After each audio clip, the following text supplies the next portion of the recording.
بسم اللہ الرحمن الرحیم۔ ایک مسئلہ اکثر پوچھا گیا ہے اور میں نے اس مسئلے کو نظر انداز کیا،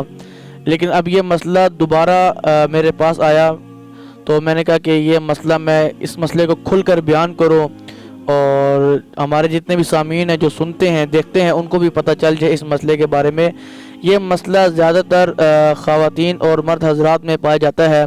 دیکھیے، 5 وقتہ نماز تو ہم سب ہی پڑھتے ہیں کھڑے ہو کر، فجر کی، ظہر، عصر، مغرب، عشاء، یہ تمام نمازیں جو ہیں 5 نمازیں ان کو کھڑے ہو کر پڑھتے ہیں۔ اب سوال یہ ہے کہ کیا اس کے علاوہ جو نوافل ہیں، نفل ہیں، یعنی کہ تہجد کی نماز نفل، ٹھیک ہے، اشراق کے، چاشت کے، اوابین کے، یہ جتنے بھی نوافل ہیں، کیا ان نوافل کو ہم بیٹھ کر پڑھ سکتے ہیں یا ان کو بھی کھڑا ہو کر ہی پڑھنا ہے؟ یہ سوال میرے پاس پہلے بھی آیا تھا لیکن میں نے اس کو نظر انداز کر دیا۔ اب یہ سوال جب میرے پاس دوبارہ آیا تو میں نے کہا کہ میں اس کو کھل کر بیان کر لوں اور تمام جو شک و شبہات وغیرہ ہیں وہ تمام ختم ہو جائیں۔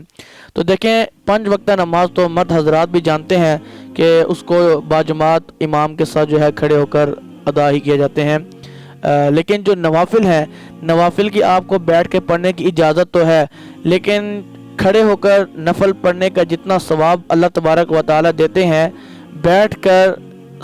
نفل پڑھنے کا اتنا ثواب نہیں ملتا۔ اگر آپ کو کھڑے ہو کر نفل آپ پڑھتے ہیں اور آپ کو پورا ثواب ملتا ہے تو بیٹھ کر آپ کو آدھا ثواب ملے گا، اور کھڑے ہو کر نفل پڑھنا یہی زیادہ افضل ہے۔ اس کے علاوہ تو اسی وجہ سے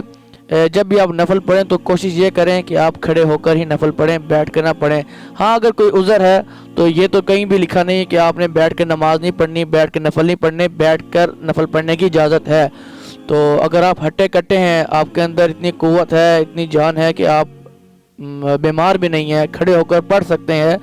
تو پھر تو ظاہر سی بات ہے کہ آپ کھڑے ہو کر ہی نفل پڑھیں۔ اور اس کے علاوہ یہ کہ 5 وقتہ جو نماز ہے، اس نماز کو پابندی کے ساتھ ادا کریں، کیونکہ نماز کے متعلق تو اللہ تبارک و تعالی نے قرآن مجید کے اندر بھی فرمایا ہے، نماز نہیں پڑھیں گے تو اللہ تبارک و تعالی کے غضب کا سامنا ہوگا، اللہ تبارک و تعالی ناراض ہوں گے۔ اللہ تبارک و تعالی ہم سب کو سمجھنے کی اور اس پر عمل کرنے کی توفیق عطا فرمائے۔